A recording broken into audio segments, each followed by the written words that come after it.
Bapak, Ibu, dan pemirsa TV One yang saya hormati, Pak Sugiono, saking Klaten, maturun sangat Pak Sugiono. Ada money politik, ada cost politik. Cost politik hal yang wajar, tapi money politik hal yang kurang ajar. Orang kalau menginginkan sesuatu dengan banyak mengeluarkan uang, pasti udah hitung-hitungan tuh. Pasti sudah hitung-hitungan. Maka seorang pejabat yang jadi pejabat karena banyak mengeluarkan uang, pasti kan udah hitung-hitungan. Paling 3 bulan pulang modal. Ini bahaya. Proses pembodohan. Tapi ya memang rakyat kita ini kan sedang menghadapi ekonomi yang belum pulih, lapangan kerja susah, biaya hidup tinggi, harga-harga naik kecuali harga diri. Itu doang yang turun sekarang. Itu dimanfaatkan oleh para pialang untuk menebar uang. Ya dalam kondisi seperti sekarang ini paling kita pesan rakyat. Ada yang ngasih duit, ambil. Ada yang kasih sembako, ambil. Ada yang kasih kaos, ambil. Soal milih urusan ente. Jelas? Jelas? Enggak apa-apa Pak kalau kita ambil duitnya tapi enggak milih dia. Itu mah urusan tipu menipu namanya. Skor jadi draw aja. Bapak Ibu hadirin yang saya hormati. Nah, kekuasaan yang diperoleh dengan cara seperti itu biasanya tidak membawa keberkahan. Ya Bu ya? Padahal berkah itu penting. Punya duit itu Pak, biar banyak asal berkah, nggak apa-apa. Biar banyak asal berkah. Terang aja bagi banyak. Loh daripada sedikit nggak berkah itu kan kiamat namanya. Nah pemerintahan yang diberkahi Allah, baldatun thayyibatun. Nah thayyibahnya sih itu urusan pembangunan, tapi ghafur. Kalau mau jujur kita ini baldatun thayyibatun tapi belum mendapat Rabbun ghafur. Bahkan teguran berulang kali dah. Ya mudah-mudahan sih ujian. Mudah-mudahan ujian. Kan saya pernah bilang, kalau orang baik-baik dapat musibah namanya ujian. Kalau orang setengah baik kena musibah namanya teguran. Setengah baik tuh paro-paro. Yang tukang bikin malaikat bingung. Bayang rajin, maksiat tekun. Sedekah mau, nyolong lebih gede. Itu yang begitu dapat musibah, teguran. Kalau orang jahat kena musibah namanya persekot. Umat Nabi Nuh ditelan banjir, bukan ujian tuh persekot. Umat Nabi Soleh ditelan gempa, bukan ujian itu persekot. Ini kadang-kadang kita salah terima, mau nyohor melulu. Sembahyang enggak, ibadah enggak, tiap hari maksiat. Begitu kena musibah nyohor, gue lagi diuji nih. Siapa yang nguji? Lo Pak Ul.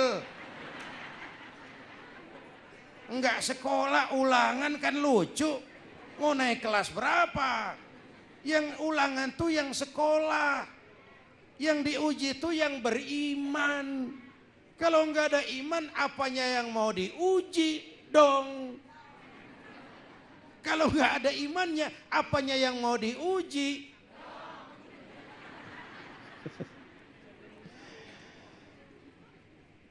Bapak Ibu hadirin yang saya hormati, begitu Pak Sugiono. Mudah-mudahan kalau diuji kita ya harus sabar dan harus lulus. Tapi kalau ditegur kita harus introspeksi, perbaiki yang kurang, kurangi yang memang berlebihan. Ya. Nah tadi saya terusin sedikit Ya, lagi tentang Pak. Umar bin Abdul Aziz tadi. Ya. Dipilih malah inna lillahi wa inna ilaihi. Pagi dilantik, malam pesta Umar bin Abdul Aziz. Pesta apa? Pesta air mata. Di mana? Di mihrab dalam masjid, nangis sambil sujud. Istrinya liatin dari jauh, nama istrinya Fatimah. Selesai sholat disamperin, "Bang." "Iya sayang." Dengerin aja ah. Suka usil orang, cuma improv nih. Kirain iya Hani gitu. "Abang kan sekarang jadi Amirul Mukminin, jadi presiden bang." "Iya sayang." "Kenapa nangis?" "Justru itu. Justru karena saya jadi pemimpin saya nangis. Sebab sekarang setelah jadi pemimpin yang terbayang oleh saya yatim piatu, janda-janda miskin, orang-orang jompo. Sebagian besar rakyat saya masih hidup di bawah garis kemiskinan. Saya takut saya zalim kepada mereka. Saya nangis mohon pertolongan Allah. Setelah jadi pejabat tinggi yang terbayang bukan rumah dinas Fatimah, bukan mobil dinas, bukan. Saya takut kalau saya zalim kepada rakyat. Saya nangis mohon pertolongan Allah. Pesta air mata. Hei.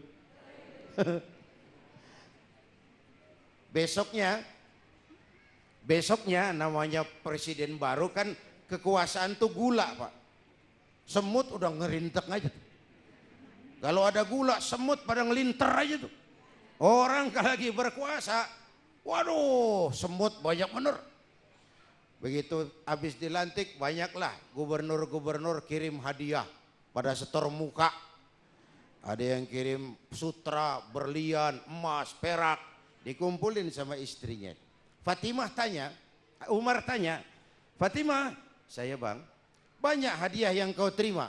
"Banyak bang, intan, berlian, mutiara, kain sutra, masing-masing banyak." "Kau senang itu?" "Tentu saya senang bang." "Oke, kalau kau senang itu hadiah intan, berlian, mutiara, kau boleh kumpulkan sebanyak-banyaknya. Dan besok kita cerai. Besok kita cerai. Tapi kalau kau sayang saya, itu hadiah intan, berlian, mutiara, kumpulkan, jual." Jual. Uangnya masukkan baitul mal untuk ngurus kepentingan rakyat kita. Apa jawab istrinya Fatimah nih? Istrinya pun istri beriman. Enggak mentang-mentang bini pejabat terus latah ngikut borong proyek lakinya. Kata Fatimah, "Bang." "Iya sayang." "Apalah artinya intan berlian tanpa engkau di sisiku bang?" Jadi bagaimana sayang? "Jual saja bang, jual. Yang nyata-nyata hadiah pribadi masih dijual buat ngurusin rakyat. Bukan yang nyata-nyata milik rakyat malah masih disunatin." Dan di Indonesia banyak banget tukang sunat pak. Tuh, sampai ke kita kecil banget ujungnya, habis disunatin di jalan itu. Yang menarik dari Khalifah Umar bin Abdul Aziz, satu malam beliau lagi kerja di kamar pakai lampu minyak. Datang tamu, "Assalamualaikum ya Amirul Mukminin." "Waalaikumsalam." "Silakan masuk." "Ada urusan apa?" "Enggak, cuman mau ngobrol." "Ngobrol?" "Iya." "Urusan pribadi?" "Pribadi, kita kan teman lama." "Ayo silakan masuk." Tamunya duduk, lampu ditiup, mati, gelap kamar, gelagapan tamunya. "Ya Amirul Mukminin." "Iya." "Kita kan mau ngobrol." "Memang." "Kok lampu dimatiin?" "Begini Mas, tamunya dari Jawa waktu itu." "Udah dengerin aja." Orang improv tibang dengerin doang pakai protes. "Tadi waktu sampean datang tuh, kan sampean lihat saya lagi kerja toh?" "Iya." "Saya tadi kerja ngurusi rakyat."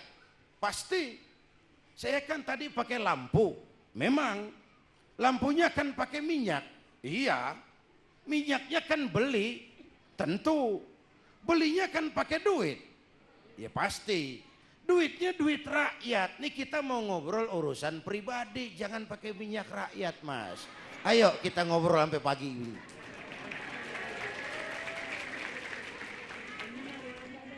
Kalau urusan yang kecil kayak gini orang sudah hati-hati, apalagi ngadepin yang lebih gede. Yang kecil yang bikin kita jalan jadi cingcet tuh. Nggak ada orang makan daging kebo ketulangan tulang kebo. Nggak ada. Kalau mau ketulangan seler yang kecil. Ya. Ikan selar. Iya, apa kita? Banyak hal-hal yang kita anggap kecil akhirnya bikin ketulangan. Hati-hati menghadapi yang kecil, apalagi menghadapi yang lebih besar. Karena amanah, sekali lagi, menyia-nyiakan amanah itu khianat, dan khianat itu dosa besar.